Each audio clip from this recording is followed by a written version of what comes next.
All right, welcome to the Backyard Professor live videos. I say videos, I meant live session. I am here with Steve Pynakker from the Mormon Book Review. I'm out in my backyard, and yeah, the Backyard Professor really does get real finally. Hey, let me show you this real quick, Steve. Sure. And I'll show the audience. Every tree here, there's my little log cabin. Every tree here I planted, it was only grass when I moved here. Wow. And everyone, even that big pine tree right there I'm walking by, every single tree in my backyard is, what I did is I bought a tree a year and planted a tree a year. And then this is one of my favorite meditation spots, the swing. Oh, wow. And I made an outdoor kitchen. I did all the rock work, all the stone. I've got a real nice big planter here that we plant. And there's my Buddha meditating with me. And here's my pergola that I built. Now, did you build the cabin as well? No, it was the only thing here besides the grass. So is the grass in the cabin and everything else is Backyard Professor? Everything else is Backyard Professor, literally. Really awesome, dude. And how long have you been there? How long have you been there now? I've been here 35 years. Wow. Yeah, I planted my own forest, and I've got my own campground, and I've got a fire pit over here. I put in the fire pit. That's why I want to start getting together with people that watch my show, and we can have a barbecue. Woo-hoo! Yeah. You know, and that would be a great place to start your cult. That would be a great place to start my cult, the Backyard Professor cult. Yes. Is that what you said, cult? Yeah, I think it'd be a great place. That's usually starting small, little, right around a campfire. That's true. That's true. Somebody at a campfire, and then you start a cult. The reason that we're doing this Backyard Professor live is because I was abducted by a UFO last night, and I was told about conference. It was after I did my my prediction with everybody, and so now I'm here to report about my hey, Diamond Dave, good to see you. Mormon Book Review and I are doing a Backyard Professor. Mark Crispin, do it together with me. Yeah, baby. Do it with me, Steve. Oh, yeah, baby. Yeah, baby. Yeah, baby. That's for Mark Crispin. Anyway, I don't know where I started that from, but yeah. I'm going to make a t-shirt someday, and Mark gets a free t-shirt from me. So, this UFO abduction that happened to me, it was really something else. Okay, I'm lying, but just now, Nishant, I just started. I've got Mormon Book Review with me. We're going to talk a little bit about conference. Neither one of us did a whole lot about conference, but I do have a few things to say. And we'll talk about some issues with Steve's life and some of my ideas with some books I've heard about and so on and so forth. So let me just say, Mark says you need some baby practice, Steve. No, you're right. Well, you caught me off guard. So maybe if we end the episode, when we end the episode, I'll give it another college try. I'll give it the old college try the next time around. I think I can do better next time. I'll do better, Mark. I know you can, so we will. So I'm preparing for tomorrow's live, right? I'm doing a series on Margaret Barker and her biblical scholarship. Okay. And I really like it. She's real famous, popular with the Mormons, but I like her for her biblical scholarship. I also like her for the fact that she's not joining the church. That would be the worst thing that could happen. She needs to remain independent. I don't think she believes in the church. She's definitely a Methodist and a Christian. She is one of those that, even though I think her important background breakthrough is realizing the background of the entire Old Testament and New Testament goes back to the first temple. That is the theology that is argued about in the Old Testament according to her paradigm. And it's a fascinating paradigm. Well, her new book came out, The Great Lady, and I read it. I asked my audience, thank you so much, I love my audience, I asked them to help me purchase the book, and they did. So I promised them I would share insights from the book with them, and that's what I'm going to do. Tomorrow night is my second of a series that I'm going to be talking about. You know what's so fascinating back here, Professor? I had a phone call with Jacob Hansen of Thoughtful Saints about the exact same subject and the exact same premise that you were just talking about, because he's fascinated by her. Of course, there's many, like Greg Matson's brought her up to me. Other, so she's even the Paul brothers of the Stick of Joseph actually flew out there and interviewed her a few months ago. They did. So she's definitely somebody that's of note within. And I've watched all those podcasts, and those guys, I get it, they're Mormon apologists and all, and I'm not, but those guys are doing a good job discussing her too. But I'll tell you who the one Mormon that I'm really enjoying watching, I'm cleaning off my screen, is Dave. Doggone it, can't remember his name. The Stick of Joseph has him on. He was on that Margaret Barker interview. Oh yeah, it's Dave Butler. Dave Butler, yeah, and he's pretty good. Yes, and I don't have that book yet, and I will get it because I do want to review it. But he's pretty sharp with the Hebrew too. Oh, Nishant, thank you for joining us. My goodness, look at this. She's starting at 4:20 in the morning. Oh, and you're very gracious to say it's a great way to start my day. We'll try to give you some good info and have some fun here. I'm just kind of, is this 420 code for anything there, Carrie? Do you know? 420. She's across the ocean, because I'm at 520. I'm here in. That's 12 hours difference. 4:20 in the morning. Well, I'm just saying the 4:20, I think you missed the joke, but we'll continue on. I did. It went right over my head. Okay. The only thing I can comprehend is dumb dad jokes. So anyway, we're going to do some more Margaret Barker tomorrow. And the fun thing is I'm going to show the New Testament background of Jesus's teachings is coming from the Great Mother. And the reason I'm pushing this narrative is to stick it in the eyes of the Mormon leaders for ignoring the Great Mother. But that's just my personal pet peeve.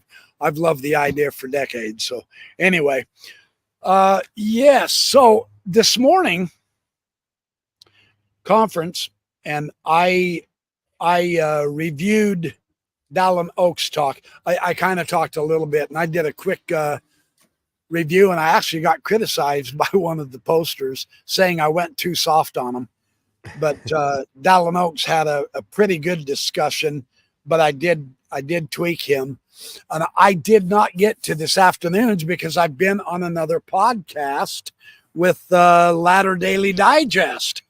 So with Gene Judson, and I wanted to do that with them, and then I wanted to do this one with you. So you've had some very interesting guests and ideas lately in the last month or two. You want to tell us a little bit about what you've been talking about? You've got first of all, I just want to say I realized I apparently Elder Neil Anderson spoke earlier today, and I missed him. And Neil Anderson and I have a history. I can tell you, good or bad, clarify you that a family member has told me that he has watched my program. So I can be one of the few Mormon podcasters out there that can say that a member of the Quorum of the 12 has watched my channel. So nice. I'll drink to that. So now we need to convince Elder Neil Anderson to watch my podcast, because I have suggestions for him on how to improve if they would care to. But I don't want to mess up your relationship with him. So we'll leave this on a good note. Woohoo! Yeah. So, it's really interesting because actually last last March was my best month ever for the channel. That's when this channel broke the story of the sale of the Kirtland Temple. And we beat everybody. And that's because John Hychek, who is a member of the Church of Jesus Christ of Latter-day Saints, capital D and no hyphen, and or also known as a Strangite, reached out to me and he says, "Do you want to make history today, Steve?" And I said, "Sure." So the month of March was the best month the channel ever had. Then I wake up one morning in early April and I got ringing in my right ear.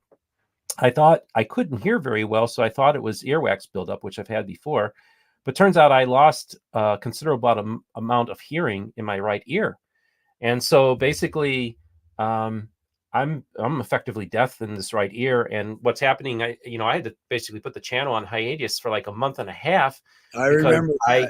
I couldn't even talk. I couldn't eat crunchy foods. I was talking in whispers with my mom because internal and external noise would magnify the sound. I couldn't go outside because the air conditioners were running. I couldn't, I was literally just stuck in my bedroom for a month and a half trying to avoid sound. And then, and then shortly after this started, I joined a tinnitus support group, and that really kind of saved me. And then I've been dealing with a bunch of specialists and ear doctors and professionals, and I've just learned how to beat it. I got these $300 pairs of noise canceling headphones that have really been helpful. It allows me to get out into. So I have hypoacusis with tinnitus. Hypoacusis is sensitivity to sound. So basically, anytime I talk or somebody talks or any noise, it magnifies, because what happened was, one of my doctors compared it to restless leg syndrome, not restless leg, but phantom leg syndrome, where you have your leg amputated and your thumb is, and your I've got restless leg syndrome. Yes, that's what I was thinking. But it's phantom leg syndrome, where basically your nerve endings are still at that spot in the leg, and they're looking, and you have pain in your toe, your big toe, or an itch.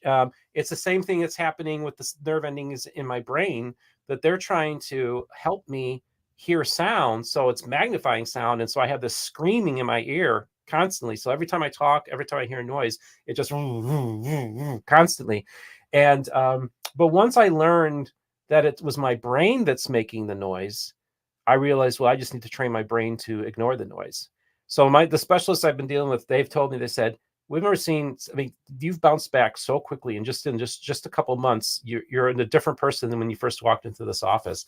So that kind of put this channel on. I had hiatus, and I had to focus on my health and taking care of myself, Well, then starting in July, I started back doing a regular schedule again. And July was my worst month in a couple of years. It was really bad. Now, June saved me because I happened to have Chad Daybell's neighbor on my program with the weekend of the guilty verdict. So June did very well for me, basically with just a couple of videos. But July was a down month. August ticked up. September's ticked up. October's a little down. But basically, I'm just getting back on track. And, talking to people throughout the restoration, we are the only, what you could call, well, what Dr. Randy Bell calls is the Switzerland of Mormonism. And we're basically like the only neutral Mormon podcast out there. So I'm about the only person that can talk to Jacob Hansen on the phone, and then a rabbi on the phone, and then an ex-Mormon, a faithful Mormon. Have you had Jacob on your show before? What's that? Have you had Jacob on your show? Jacob's been on my show numerous times. Yeah. Some of my most watched videos, because I've had him.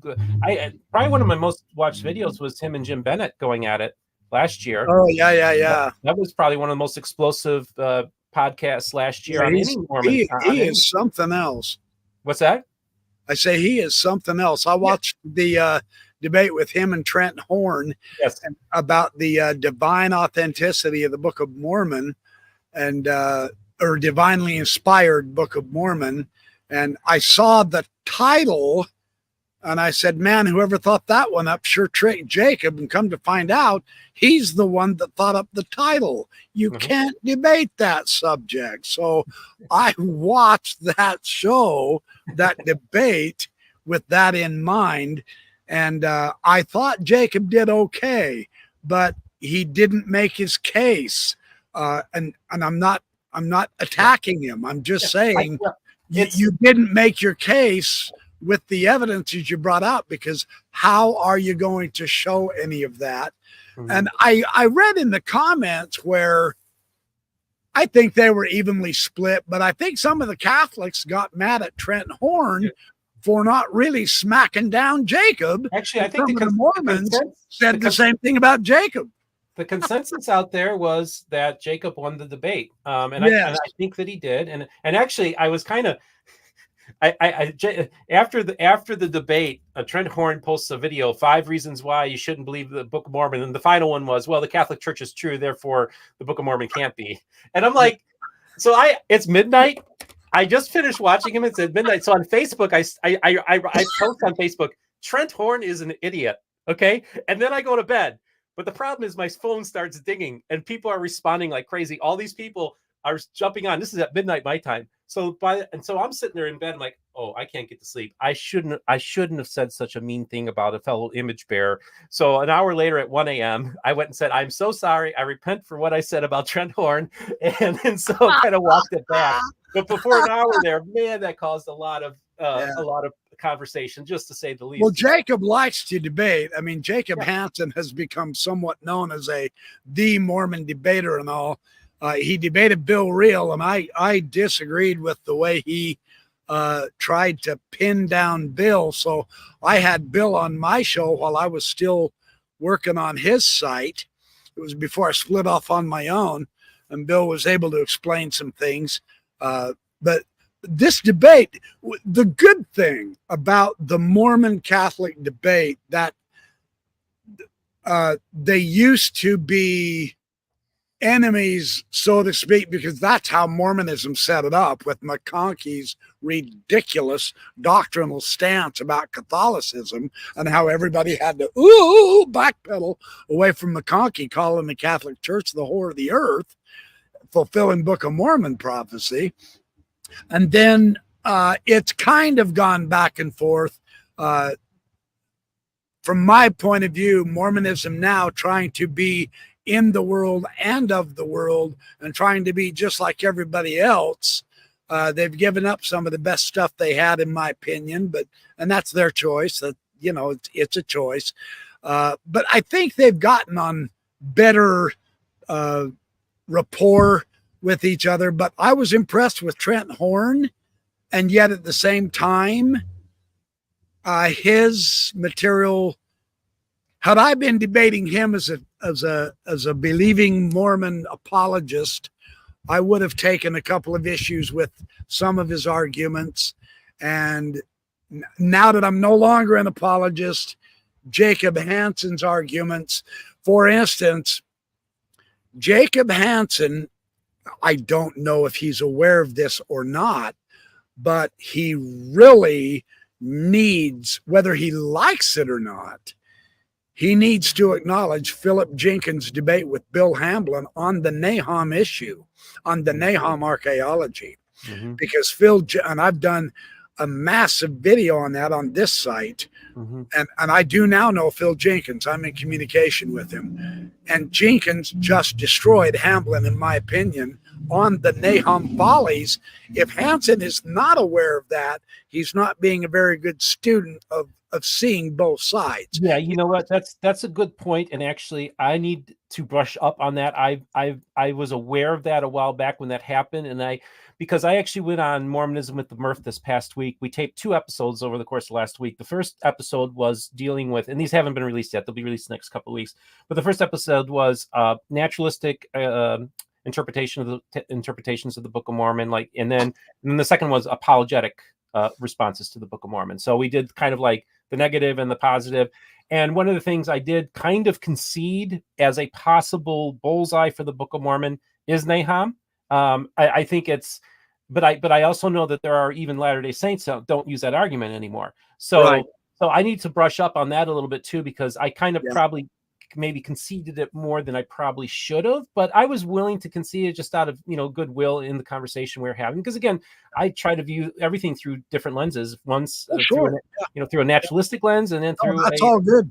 Yeah. And a supernatural lens. I think the interpretation at this point, based on what I know, which is not a whole lot myself. I mean, I'm not an archaeologist over there digging out at Nahom and all, but the Mormon interpretation is only one of 3 different potential possibilities about what Nahom is. So they're going to gravitate toward the most favorable for the Book of Mormon. That makes perfect sense. I get it.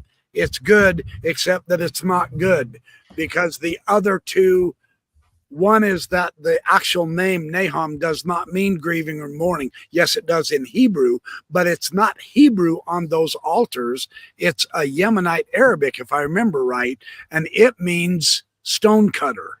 It was a place where they carved the stones. And so there's some real issues with it. But I think Jenkins' point is on point until we get to a ground level reality. Yeah. And I also think that of the Nephites or the Lamanites, then you can't say there's any archaeology evidence, because that means you have something you can point to in a museum and say, that's a Nephite spear or whatever, or that's a Lamanite whatever. And you have to have the world agree with you that, yes, that is a Nephite piece of pottery.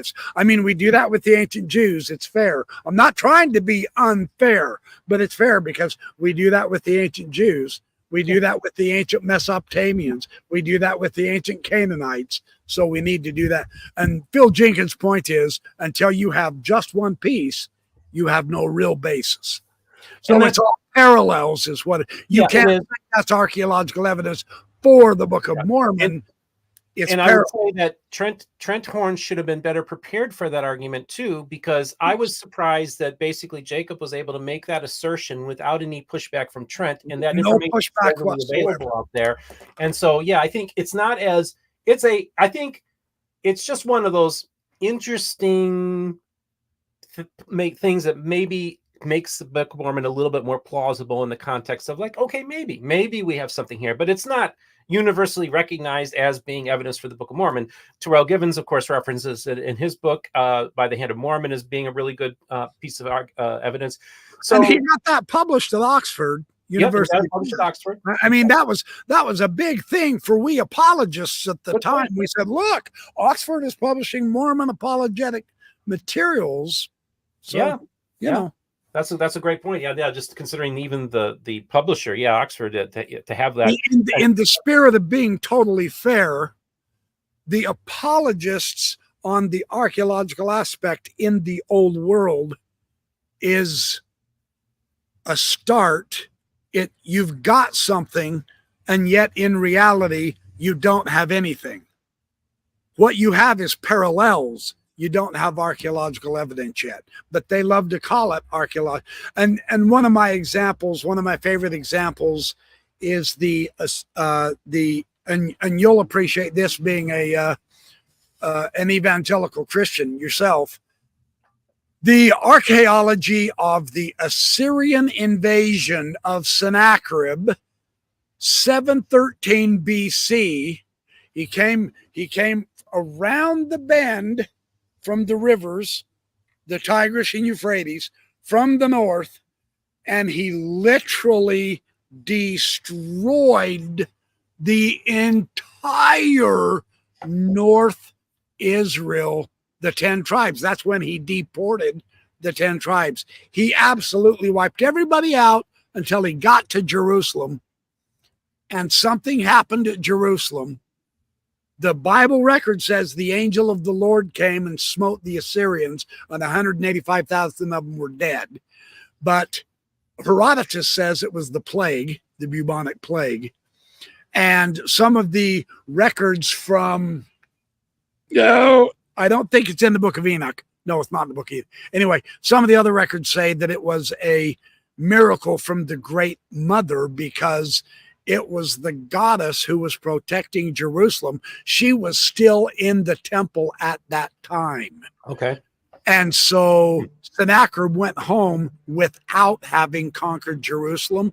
We have the archaeological palace of Sennacherib, where he shows on the wall, it's like 100 feet long, 25 feet tall, a stone carving of the siege of the city of Lachish, the second most important city.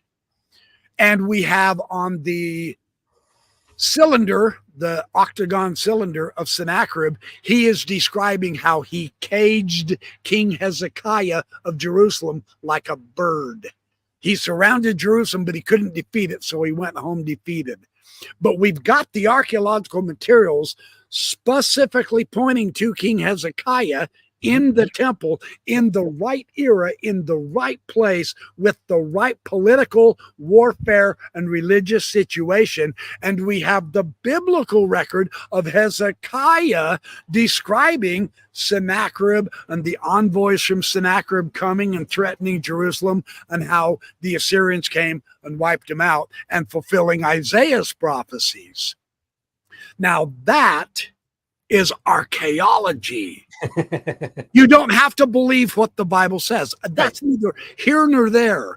We can specifically state there is some historical context to some of the Bible, and we have the archaeology for. That's what we don't have with Nahom. I know Neil, he's the apologist at Book of Mormon Central. Can't remember his name. Doggone it. I'm sorry. I'm not trying to offend the guy. He did a study where he found several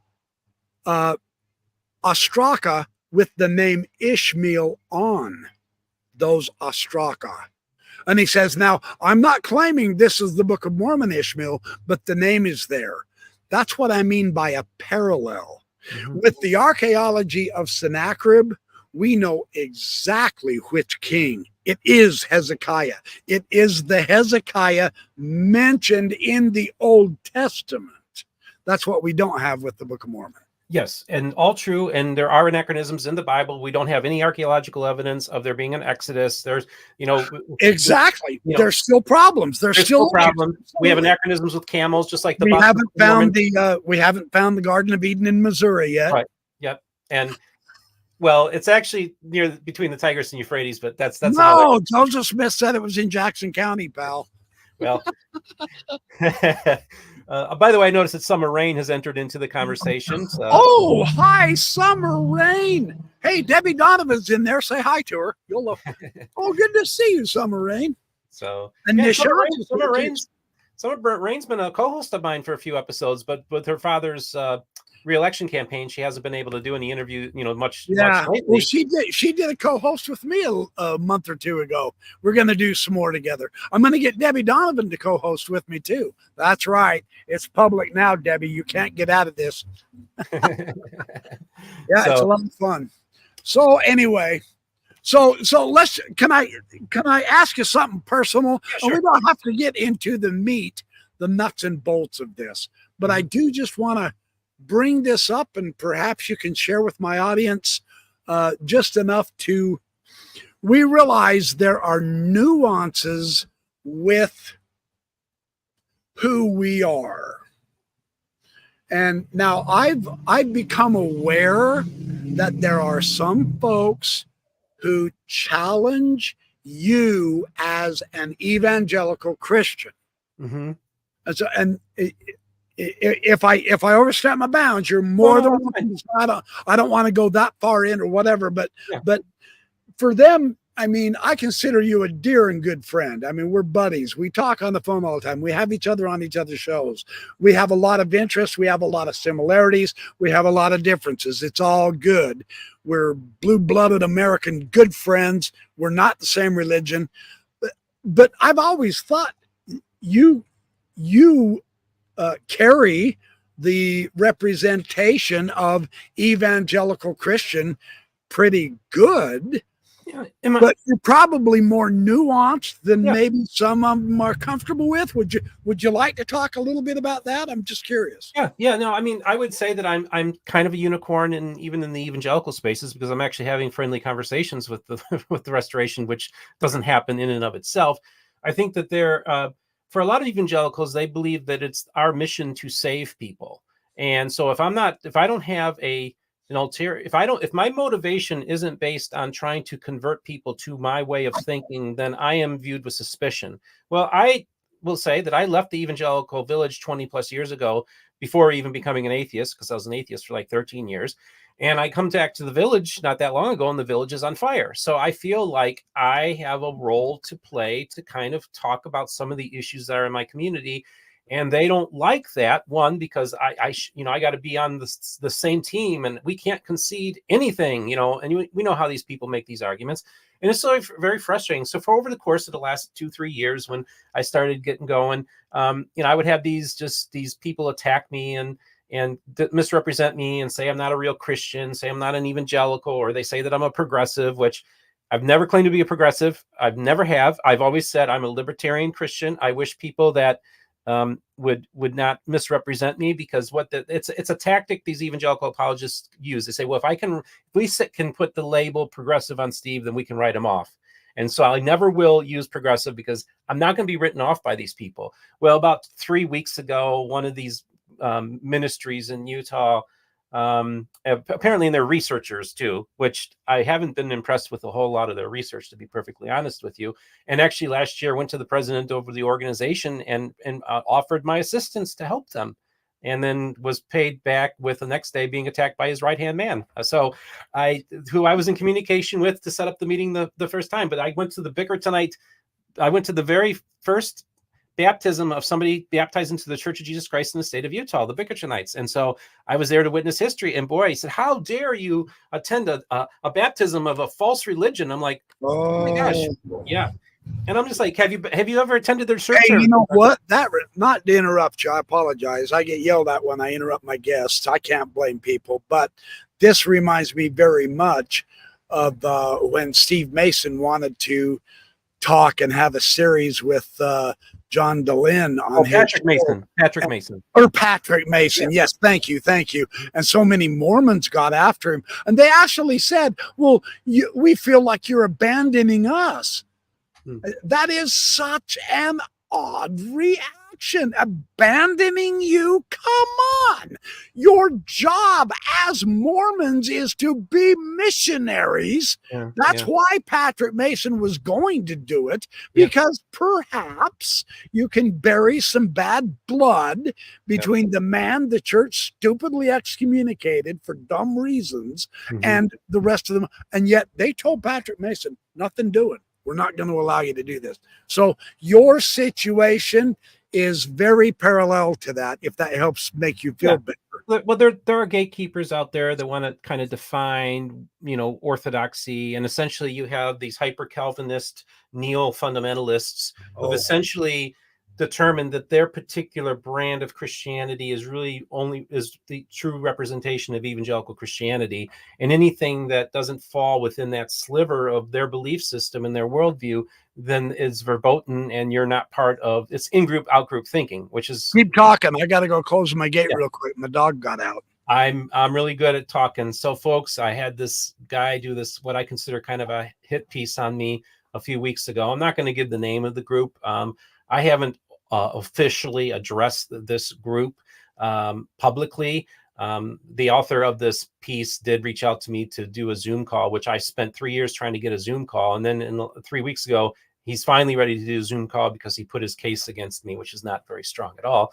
And I said, well, I'd feel much better about it if we had a third party person that we both know in this Zoom call conversation, so that I was just telling the audience backyard that the person who wrote that hit piece on me has reached out to me because they do want to do a Zoom call. And I said, well, we need to have a trusted third party in the Zoom call conversation at this point and kind of clarify. But this person, even the sources that's kind of nice though, that they're at least attempting to understand. There's just so much more nuance to all of this religious stuff than people are willing to admit, and it's just the thing is it took me 3 years to get this guy to finally come on a Zoom, and it's only because he was able to put together his dossier on me that now he's got his case that now he can make. And honestly, if the guy had just, he never gave me the heads up, he never, it's just not very Christian in the way he handled it. He would keep on moving the goalposts, like, well, I was looking for a church, and so, well, I'm not going to meet with you on a Zoom until you join a local church. Well, I found a local church last year, and then he's like, well, that's the wrong local church. So he kept on moving the goalposts. He didn't want to, meet with me. So very cowardly. And actually, it's interesting because that other Mormon apologist, who I refer to as Bobby Nygren, who made up that character last year that Bill Reel and I exposed. That was a hell of a podcast. Oh, I know. I've been wanting to tell you that for a year. That was one of the best, man. That was just well, and that's the thing. You guys did such fabulous detective work on that one. And you know what? the biggest crime about that is not one single organization that does nominations for Podcasts of the Year even nominated it. So to me, it's like, I don't take any of these groups seriously. If you're doing these Podcasts of the Year and you did not include that in the nominations, I'm not interested in playing that game, because that was one. Hey, and if you didn't even nominate my episode last year with the most explosive interview in the last year of any Mormon podcast, was that interview between Jim Bennett and Jacob Hansen. That didn't get nominated. So I'm not interested in your awards and things, because if you're not even if you're not doing that, I'm not going to, like I said, I'm not interested. But it's just very frustrating to hey, I just wanted you to see Summer Rain's comment. Yeah. You're a good representative of what Christians should aspire to. Acceptance, love, and respecting differing opinions. Yeah, I actually got a little bit lambasted for kind of giving Oaks a break in my review, even though I did sting him a little bit. But, I'm the kind, and I think you are too, I don't mind at all giving credit where credit's due. Mm-hmm. But I also don't mind at all critiquing, criticizing, and saying, you can do this better. Yes, I'm aware I can do this better. It's not about me. It's about you. You're the one claiming to be a leader of the church. You can do this better. Or even telling someone, you're just wrong. That's wrong. That's not what the Bible says. Let's go to the Hebrew. Let's go to the Greek. You're going to call me a lazy learner. I'm really going to slap you with this for a while, Russell Nelson. So, well, and I think he learned his lesson. The thing when you're trying to be in the middle on things, is that what was so fascinating to me was watching the reactions that Mormons had about Patrick Mason going on that program with John DeLynn. Yeah. And what was the reporter's name that was on there with them? She's a member of the church, Jana Reese. Okay. So you had Jana Reese, you had Patrick Mason, and you had John DeLynn. Well, the faithful Mormons thought, oh, they're bashing the church. But what was interesting to me, the ex-Mormon community thought that John was too soft on the church. So they were getting it from both sides. So to me, it's like, you got to, but if you want to be objective, you got to do things down the middle. I really don't like the direction this has gone, where things have in our nation and in this world, where it's either you got to be on one side or the other. You got to choose your team, and if you don't, you're viewed with suspicion. That's why I was viewed with suspicion by some of the folks over at Fair Mormon, and by the people at that other Mormonism Morgan Christian ministry that I'm not going to name today, that did the hit piece on me a few weeks ago. And I will address it at some point, but it's because, and honestly, I would love to do the meme of this Christian apologist organization and Fair Mormon, and have the Jenna Fisher one where she says it's the same picture. It's the same type of mentality. That would be cool. Yeah. So but I do really feel like there's this mentality within the apologetics camps that this is a war. We're at war, and you can concede nothing. And, honestly, I went and did an hour and a half conversation with Stephen Murphy the other day with Mormons with the Murph. And he even said, he may have even said it on air, or he said afterwards, but he said, you would make a great Book of Mormon apologist. I had another faithful Mormon tell me I would make a great Mormon apologist, period. Well, that's the approach that I'm taking, is that even though I'm an evangelical Christian, do it with good scholarship. Otherwise, I'll be responding to you. Yeah, yes, it's good scholarship. But what I'm saying is that I prefer to steel man Mormonism. I want to steel man the Book of Mormon. I want to steel man the rest. Oh, you have to. Yeah. No soft stuff. Yeah. No. If you're going to claim archaeology, then I want to see the artifact. Yeah, exactly. But I'm going to get otherwise. And look, I have no issue whatsoever if you want to call it a parallel. That's great. But don't tell me there's archaeological evidence in favor of the Book of Mormon if you can't specify it to Nephi or Alma. I mean, you have to have that ground blood reality first. Then the parallels allow you to say, we have some archaeological evidence. So I had geologist Scott Walter come on my program a couple months ago, who had his History Channel program called America Unearthed. And he advocates that the Bat Creek stone is a legitimate Hebrew, ancient Oh, Hebrew. you were telling me that on the phone. Yeah. He says the Bat Creek Hebrew stone found in America is legit. Yeah, yeah. So, and he's a geologist. That's a paradigm changer if that takes. If that takes, yeah. And you know what? Who my co-host does? I actually did this jointly with Dr. Nehemiah Gordon, who's one of the top Nehemiah is awesome too. So what we did was we had a conversation, and Nehemiah would push back on some of the stuff that Scott was saying. But Nehemiah says Scott did some great original research on this that needs to be acknowledged by the mainstream archaeological community, and actually encouraged him to submit a paper because he really feels like, and this is the other thing too, Scott Walter, and he's going to come back on my program. He's going to also talk about all the fakes and hoaxes that have been uncovered in North America that have purported. Hey, could I co-host that with you? I hate to invite myself, but that would be. I would like to meet that guy because a lot of the artifacts that Wayne May and a lot of the Heartlanders are using, they're using stuff from the Burroughs Cave. They're using stuff for the Michigan relics, and basically Scott. Is that good or bad? Well, Scott Walter says Brewers. It's not the Burroughs Cave in Illinois. He says he's looked at those things. He says they're fake. He has not had the opportunity to look at the Michigan relics. What's so interesting is I've heard some bad things about him. That's why I was asking. I don't know that much about him. Last year I had Milton Hunter's grandson on my program to talk about this, because Milton Hunter actually acquired the entire collection and brought it to Utah. He did. Yeah, he was big on that. But what was so fascinating was then what happens is the Hunter family donated these relics to BYU, and then BYU decided they wanted to return these items back to the state of Michigan, and I think it's a Michigan State University who has them in custody, and they went to the Hunter family to get permission to do this, and the Hunter family said, we will allow for this to happen as long as that these things are not immediately debunked and declared a hoax, but we want legitimate scholars to really investigate these items. And that was the promise.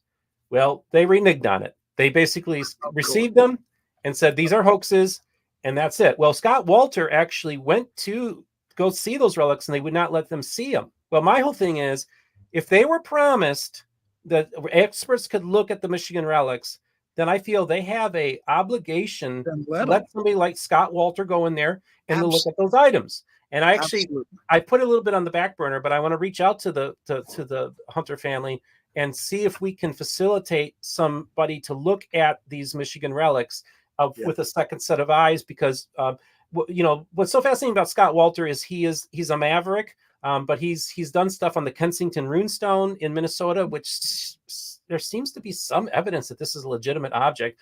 He's a diffusionist. Kensington Runestones also? Yeah. That's interesting. And dang it, dude, you're going to get me starting to look into North American archaeology remnant stuff. You betcha. You're busy with studying Hebrew of the Old Testament, man. But what Creek. But what I want to do is have Scott to come on and talk about the hoaxes that have been out there that have been used by people to support the Book of Mormon as well, because I think it's really important that if it's unfortunate that happens. Yeah, the Bat Creek stone is a data point. It's an interesting thing, and you have a certified geologist he's a professional geologist, which means if he's caught faking stuff, he can lose his license. Okay, yeah, that's serious. Yeah, and that's like 12 years of your life shot to hell from school. So most people will not fake stuff like that. Yeah, exactly. So that's why we ask for the legitimate scholars, archaeologists, not as a conspiracy of left-wing academia, but because they have a serious incentive to be critical, but be real. No hoaxing. Absolutely. I mean, to get the paradigm shift going is hard enough as it is. To make a hoax just you know what? Let me just grab you something. Let me grab something I got in the mail today. Just kind of show you some sure, stuff absolutely. Blabber on. Yeah, you're doing the BYP thing. I can see I have influence now with other podcasters. Oh, I hope you guys are enjoying this. Steve's a good guy. This was just on the fly, and we decided, after conference, we need a break and have a little bit of fun and a good conversation. So we appreciate everybody showing up. This is Fun stuff. Did everybody get spiritually fed at conference? Yes, I'm kidding. Don't torture me. Oh. So I just got this magazine in the mail today, Land of Promise, Uncovering Ancient America. This is put out by Wayne May, who puts out the Ancient American magazine. Okay, yeah. He's controversial in some respects. Yes. But I know Neville likes him a little bit, though, doesn't he? Neville and May are friends. Yeah, Neville and him are friends, certainly. And Neville's actually helped them with stuff to maybe help brush up on some of the scholarship. I gotta have Neville back on my show. I mean, you're the good guy that introduced me to. He is so cool. He's fun. So I want to show that, you'll see some of these objects are the Michigan relics that you can buy. Like, there you go, Diamond Dave. That's what we're talking about. These have been found in America. Yep. Yeah. And so these are the Michigan relics, and then there's this thing called the mystic symbol. Now, the mystic symbol. Oh, yeah. That's an interesting one. Well, and it's interesting because the mystic symbol was identified by a person who was not a member of the church, but she thought that these relics were legit. Well, then what's interesting is we start finding Burroughs Cave stuff.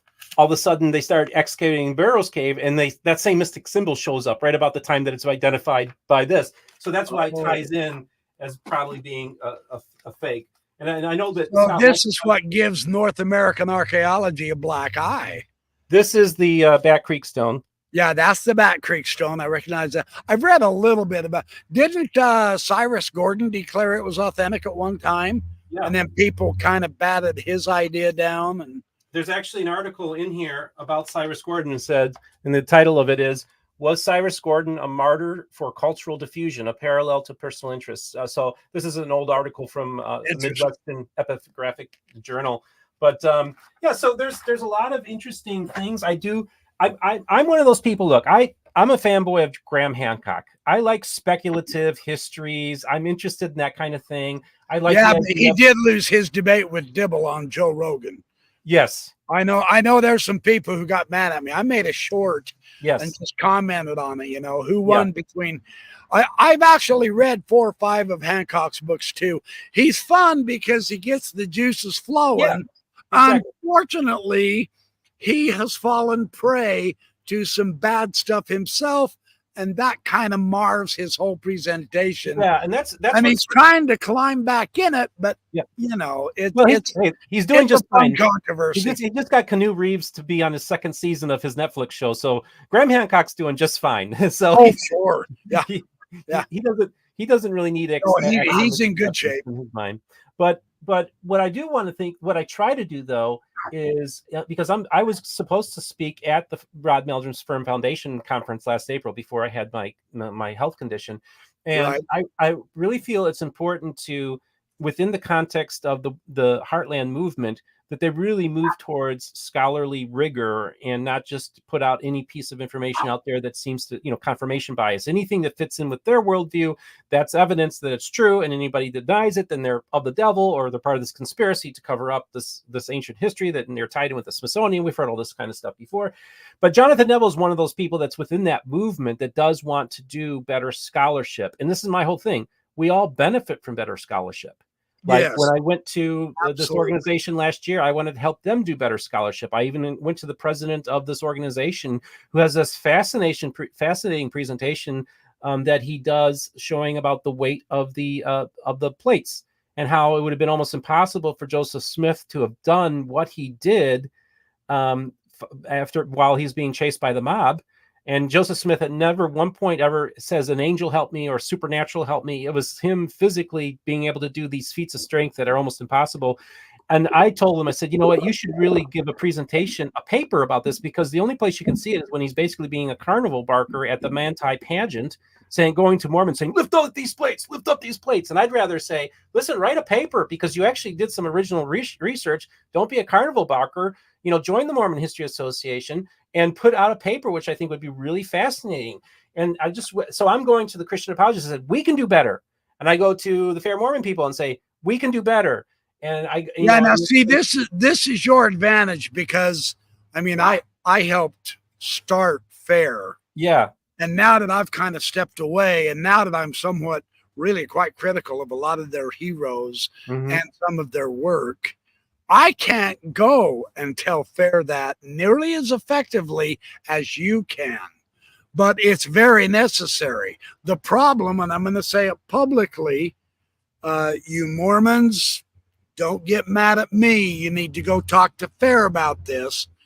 The problem that Fair picked up, and it has hurt their credibility, I know, I get it, is they chose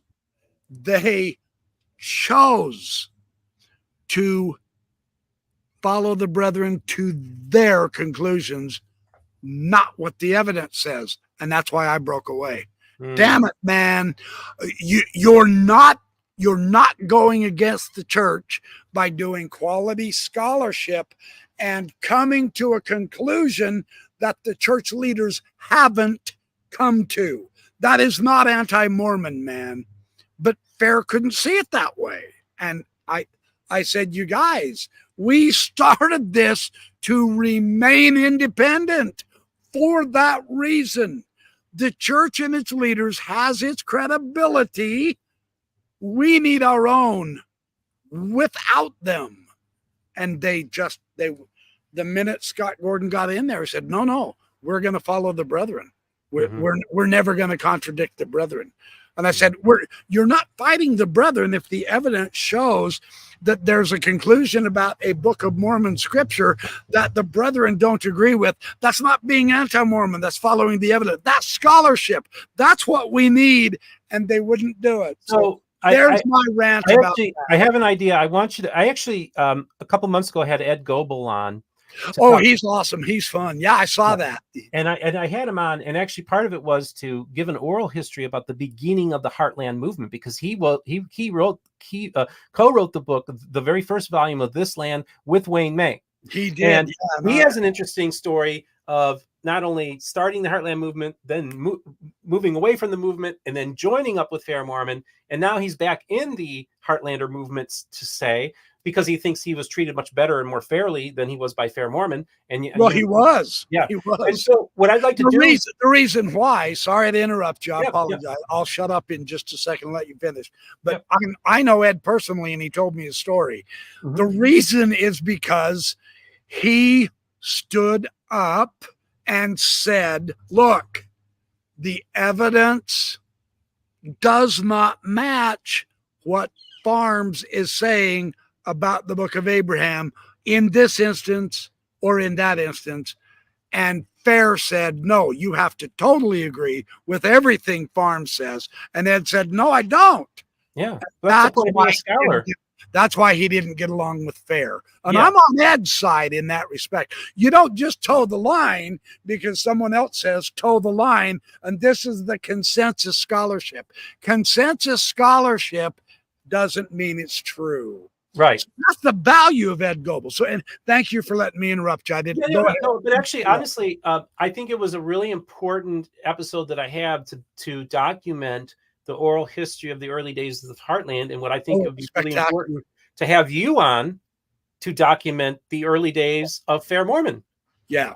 Let's do that. I think that'd be great. That would be a great interview, and I think it'd be an important interview to have, because you're somebody who's been in it at the beginning, part of it, and then out of it.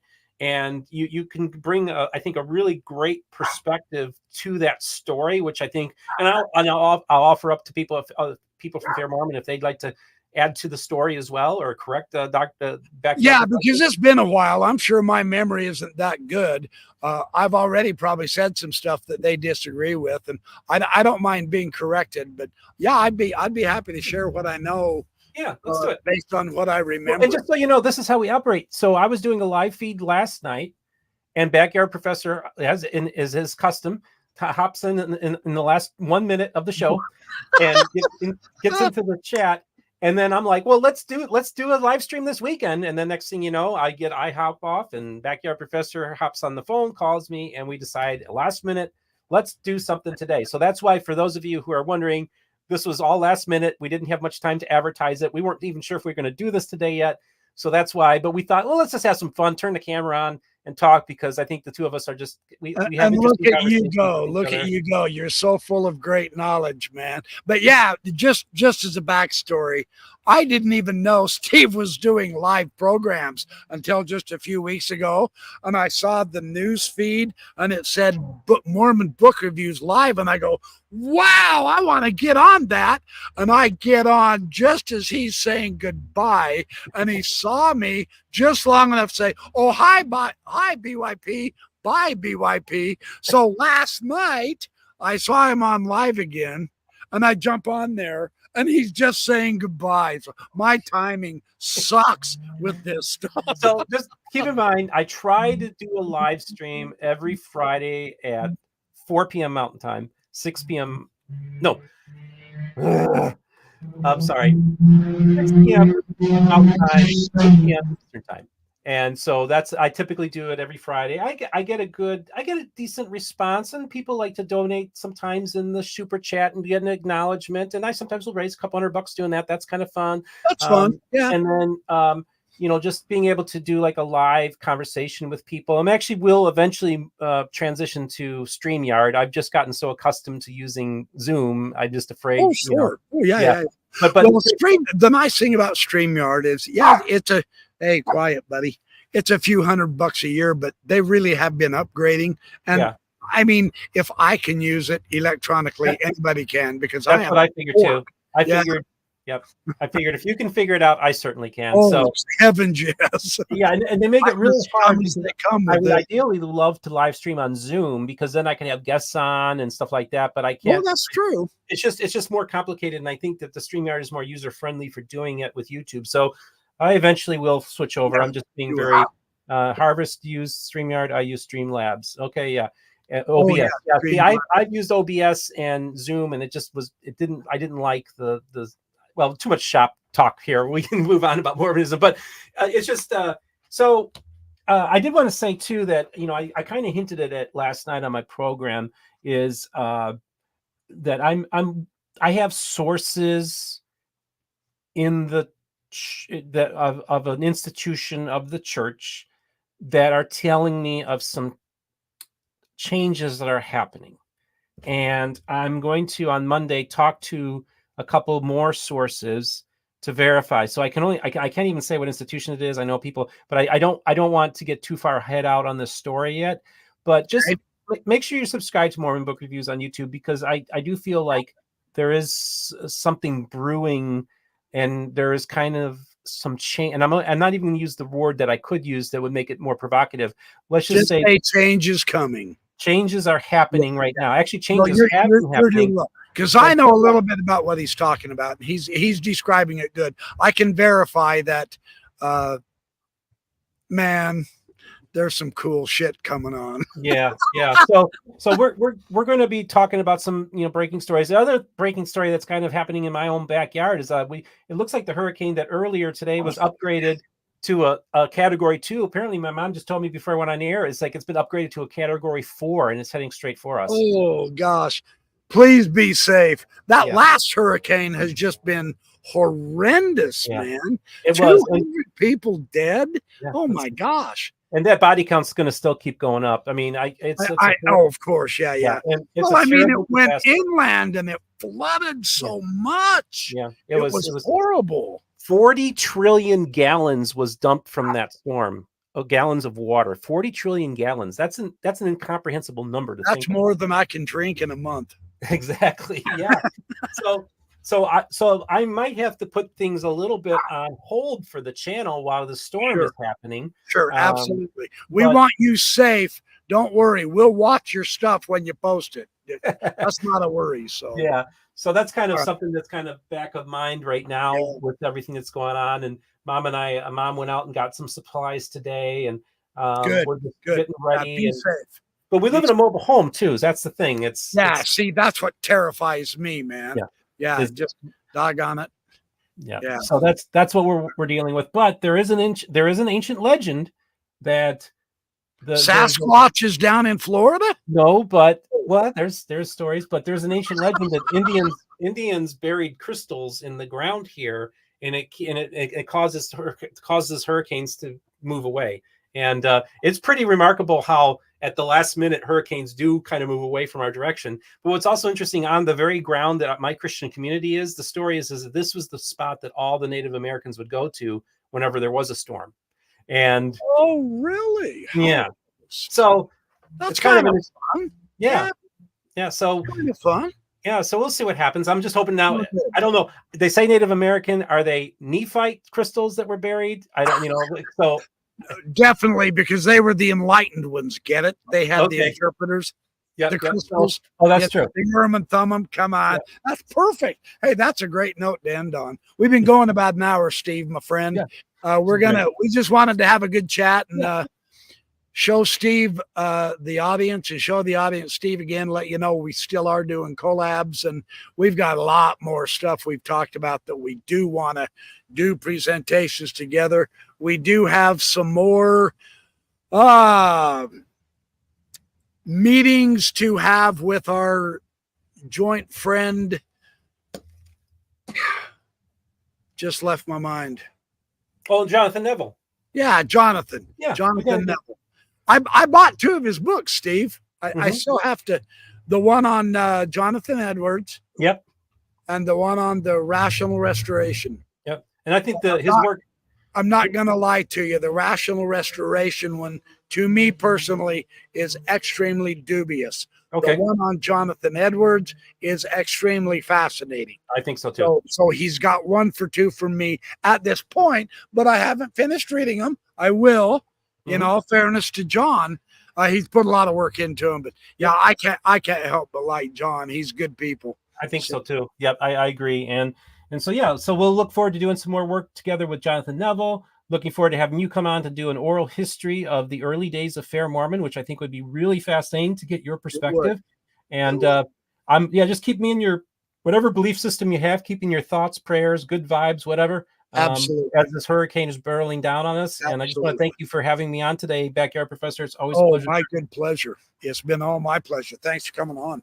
And we shall catch up with all the rest of you audience later, tomorrow night, Sunday night. Don't miss it. You won't want to miss it. I've got some fabulous stuff I've been preparing. So, all right, Steve, love you, brother. I'll catch up to you as soon as I can. You guys have a good night for the rest of the night to my audience, and we'll catch up to you soon. Hold on.